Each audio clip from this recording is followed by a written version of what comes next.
வெற்றிலை வராகித் தாயின் வெற்றி வாக்கு இது. என் தங்கமே, நிலையற்ற ஒரு வருமானத்தில் நடத்தக்கூடிய வாழ்க்கையில் உனக்கு இருக்கும் அச்சத்தால் ஒரு நிலையான வருமானமோ அல்லது கூடுதலான வருமானமோ கிடைத்தால் உனக்கு உதவியாக இருக்கும் என்று நினைத்து நீ சில முயற்சிகளை எடுக்கின்றாய். அது நிச்சயம் வெற்றியை தரும். நீ கேட்ட பணம் உன் கைகளில் வந்து சேரும். உன்னுடைய நேர்மறையான முயற்சிகள் நிச்சயம் வெற்றி தரும் குழந்தையே. நிறை செல்வம் பெற்று நீ வாழ நான் உன்னை ஆசிர்வதிக்கின்றேன். ஆனால் நீயாக முயற்சி செய்யாதே. மற்றவர்களின் ஒத்துழைப்போடு உன் வேலை முடிந்துவிடும். உனக்கு புகழும் கிட்டும். தர்மம் நிலைகுலைந்து அதர்மம் நியாயம் செய்கின்ற கலிகாலத்தில் நாம் வாழ்கின்றோம். இப்போது நாம் பார்க்கும் எந்த இடத்திலும் நியாயத்திற்கும் நேர்மைக்கும் உண்மையான உழைப்பிற்கும் உகந்த பலன் கிடைக்காத சூழல் நிலவுகிறது. நேர்மையாக வாழ்பவர்கள் அலைக்கழிக்கப்படுகிறார்கள். ஏமாற்றுகிறவர்கள், பொய் பேசுவதை அன்றாட தொழிலாக வைத்திருப்பவர்கள், பிறர் சொத்தை அபகரிப்பவர்கள், இப்படி பலரும் சீரும் சிறப்பாக வாழ்கின்றார்கள். நிலை தவறுகிறவர்கள் தங்கள் வாழ்வில் நடக்கின்ற ஒவ்வொரு நிகழ்விற்கும் ஜோதிடம், அருள்வாக்கு என சதா அலைந்து கொண்டு இருக்கிறார்கள். இதனால் அவர்களின் பிள்ளைகளுடைய வாழ்க்கை கெட்டு விடுகிறது. இறைவனை நம்பும் மக்களும் நல்லவர்களும் கெட்டு போகக்கூடாது. கடனிலும் கஷ்டத்திலும் சிக்கி அல்லல் படக்கூடாது. பொய் பேசுபவர்களின் பேச்சை இனியும் நம்பி ஏமாறக்கூடாது என்ற நோக்கத்தில் நான் நல்லவர்களையும் கருணை மனம் உள்ளவர்களையும் மட்டும் தேடி பிடிக்கின்றேன். அப்படித்தான் நான் உன்னையும் கண்டுபிடித்தேன். சிட்டுக்குருவியின் காலில் நூலை கட்டி இழுப்பதைப் போல என்னிடம் நான் தான் உன்னை வரவழைத்தேன். நானே எல்லா நிகழ்வுகளுக்கும் காரணகர்த்தா ஆகும்போது தேவையற்ற முயற்சி, அலைச்சல், குழப்பம் வேண்டாம். நான் அனைத்திலும் இருந்து உன்னை காப்பாற்றி விடுவேன். உனக்கு விடுதலையும் கொடுத்து விடுவேன். நல்லது ஒன்றை அடைய வேண்டும் என்ற சிரத்தை ஒருவனுக்கு இருந்தாலே அவனிடம் இறைவன் குடிகொண்டுள்ளான் என்றே பொருள். இல்லையென்றால் அவனுக்கு மேற்கொண்டு என்ன செய்ய வேண்டும் என்பது கூட தோன்றாது இருக்கலாம். அதனால் நாம் செய்யும் ஒவ்வொரு செயலின் பின்னணியிலும் இறைவன் இருக்கிறார் என்று நம்புபவனுக்கே பிரபஞ்சமும் அதன் இயக்கங்களும் ஒவ்வொன்றாக புரிய வரும். அது மட்டுமல்லாது அண்டத்தில் உள்ளதுதான் பிண்டமாகிய நம்முள்ளும் இருக்கிறது என்ற இறுதி உண்மையும் தெரிய வரும். செய்யும் தொழிலே தெய்வம் என்று செயல்புரிபவனுக்கு தொன்று தொட்டு விளங்கும் அறியாமை என்னும் இருளை போக்கி ஞானத்தை நான் வலிய வந்து தந்திடுவேன் என்று நான் அறிவுறுத்தியிருக்கிறேன். அந்த ஞானம் அடைந்தவனுக்கு வேறு எந்த பாதையிலும் செல்வதற்கு தோன்றாது. உன் கோரிக்கைகள் நிறைவேறாத விஷயத்திலும் கூட நான் தாயை போன்றவள். கோபித்து உட்கார்ந்தால் தாய் தாளாட்டி உணவூட்டுகிறாள். நானும் அப்படியே. இதே போன்று நீ என்னை அறிய முடிந்தால் என் மீது உன் நம்பிக்கை குறையாது. நல்லது என்றும் குழப்பத்தை ஏற்படுத்தாது. தீயது உன்னை நெருங்கினால் உன்னால் ஏற்க முடியாமல் குழப்பம் வரும். இதை விழிப்புணர்வோடு கவனித்தால் தீயவை நெருங்காமல் உன்னை பாதுகாத்து கொள்ளலாம். அனைத்திலும் விழிப்புணர்வு முக்கியம். இந்த விழிப்புணர்வை தருவதுதான் இரையாற்றல். புகழை பொருட்படுத்தாதே. ஆனால் புகழ் பெறுவதற்கு தகுதியுடையவராக உன்னை உருவாக்கிக்கொள். ஆறறிவின் அற்புத ஆற்றலை 6 அடி செல்லும் வரை புரிந்து கொள்ள இயலவில்லை. ஒரு விஷயம் நல்லதா கெட்டதா என்று சந்தேகம் வந்தாலே அது கெட்டதுதான் என்று தாராளமாக முடிவு எடு.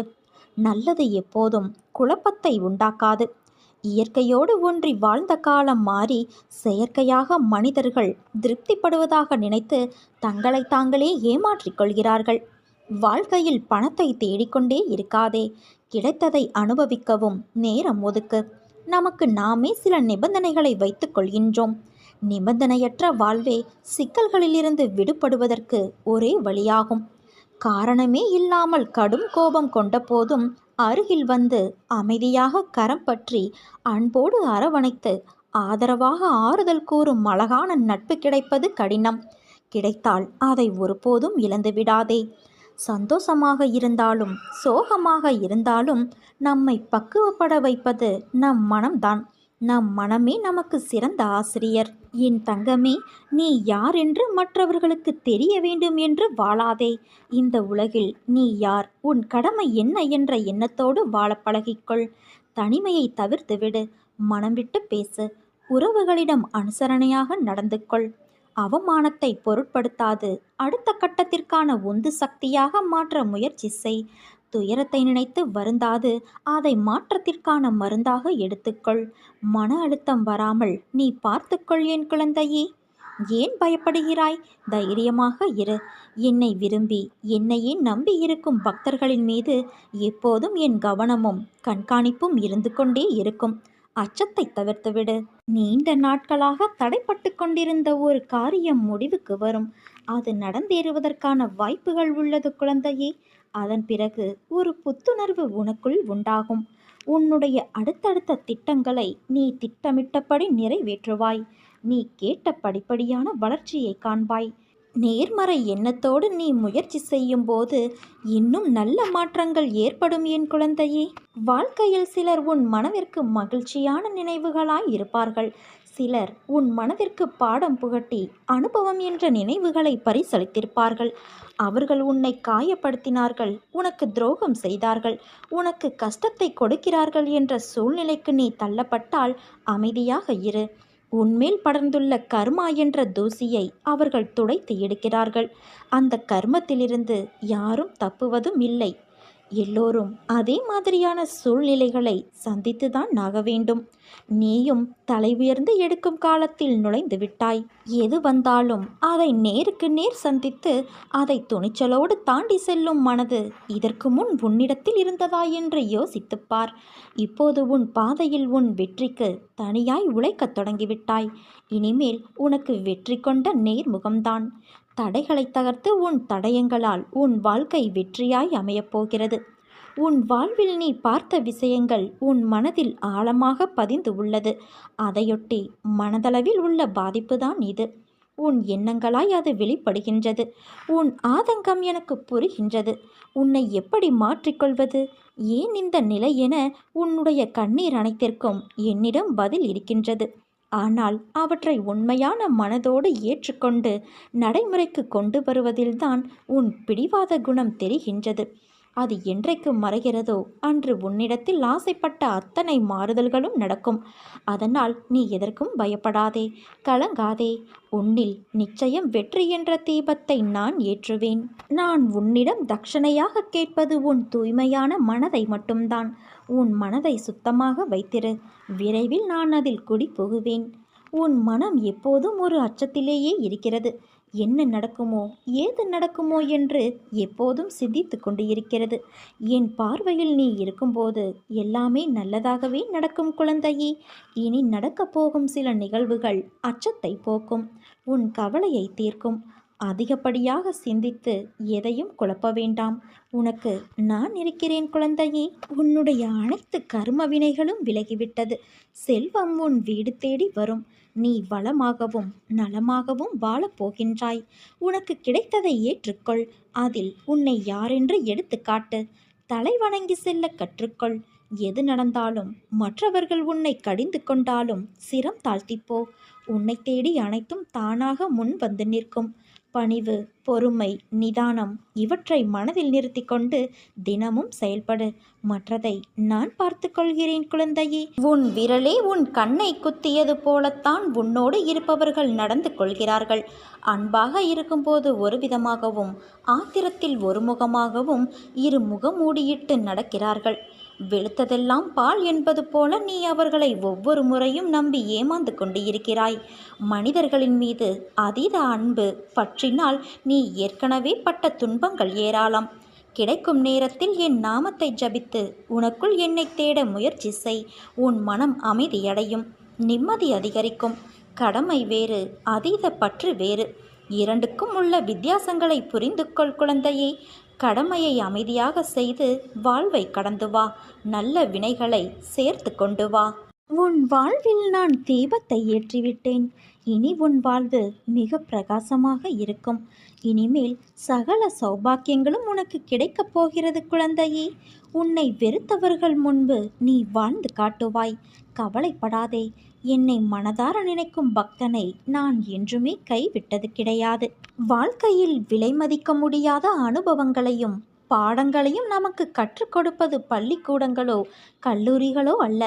பணமில்லாத வாழ்க்கையும் பசித்த வயிறும் உடைந்த மனமும் தான்.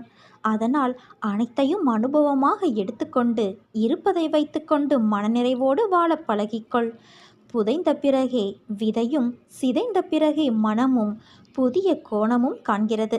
மாற்றம் என்ற ஒன்று உன்னிடமிருந்து ஏற்படாத வரை உலகில் உன்னால் ஒரு துரும்பை கூட மாற்ற முடியாது.